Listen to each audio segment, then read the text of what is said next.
ഇന്നത്തെ വീഡിയോ വളരെ വ്യത്യസ്തമായ ഒരു ഡിസൈനിങ് ശൈലി പരിചയപ്പെടുത്താൻ വേണ്ടിയിട്ടുള്ളതാണ്.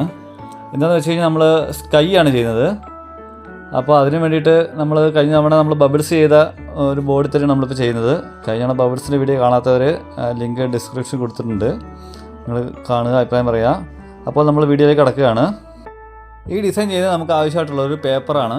പേപ്പർ നമ്മളൊരു ഓർഡറില്ലാതെ മുറിച്ചെടുത്ത ശേഷം ആ പേപ്പർ ഉപയോഗിച്ചുകൊണ്ടാണ് നമ്മൾ മേഘം ഡിസൈൻ ചെയ്യുന്നത്. അതിന് നമുക്ക് വൈറ്റ് ബോട്ടിൽ സ്പ്രേയും ആവശ്യമുണ്ട്. നമ്മൾ 2 കോട്ട് ബ്ലൂ പെയിൻറ്റ് ഏതെങ്കിലും നമുക്ക് ഇഷ്ടമുള്ള ഷെയ്ഡിൽ കളർ നമുക്ക് അണ്ടർകോട്ട് അടിക്കാം.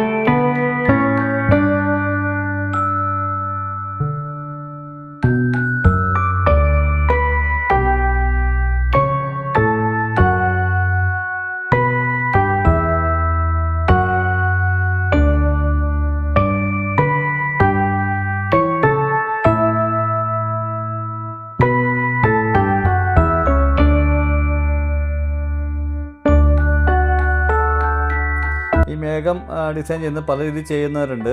അപ്പം എനിക്കറിയുന്നത് നിങ്ങളോട് ഷെയർ ചെയ്യുന്നത് മാത്രം. ഈ നമ്മളെടുക്കുന്ന പേപ്പർ നമ്മൾ ബോർഡിലേക്ക് അമർത്തി വെച്ച ശേഷം എഡ്ജ് ഷാർപ്പായിട്ട് ചെയ്യുക. ഞാൻ അങ്ങനെ ചെയ്യുന്നില്ല. ഞാൻ ഇച്ചിരി ബോർഡിൽ നിന്ന് ഇച്ചിരി വിട്ട് വെച്ചിട്ട് എഡ്ജ് ഷാർപ്പുള്ള രീതിയിലാണ് ഈ മേഘം ചെയ്യുന്നത്.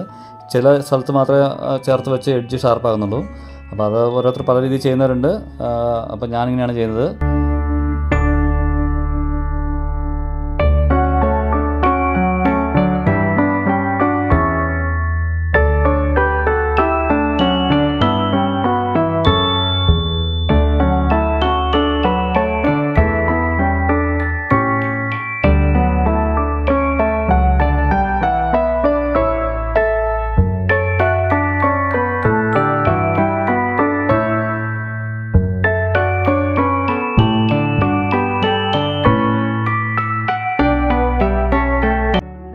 നിങ്ങൾക്ക് ഇത്തരം വീഡിയോസ് ഇഷ്ടമാകുന്നുണ്ടെങ്കിൽ ഇതുവരെ ഈ ചാനൽ സബ്സ്ക്രൈബ് ചെയ്തിട്ടില്ലെങ്കിൽ ഇപ്പോൾ തന്നെ ചെയ്യുക.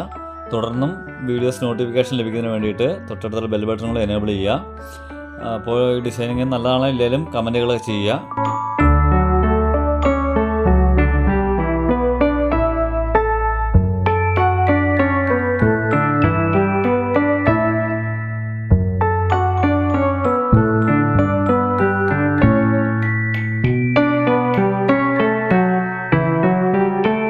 ഈ സ്കൈ ഡിസൈൻ ചെയ്യുമ്പോൾ മൊത്തം ഫില്ലായിട്ട് ചെയ്യുന്നതൊക്കെ നല്ലത്. കുറേ ഭാഗങ്ങൾ ഒഴിവാക്കിയൊക്കെ ചെയ്യുന്നതാണ്.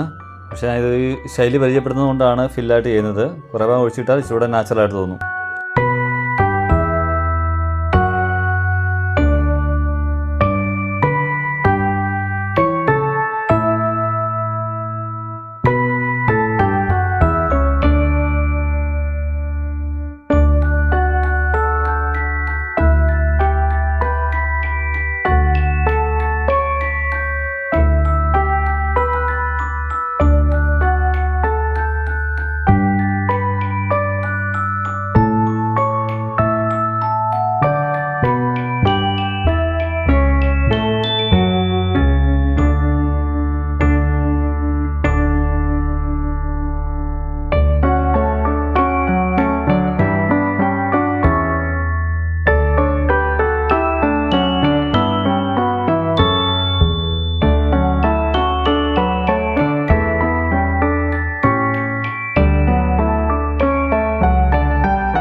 അപ്പോൾ നമ്മുടെ വർക്ക് ഏകദേശം കംപ്ലീറ്റ് ആയിക്കൊണ്ടിരിക്കുന്നു.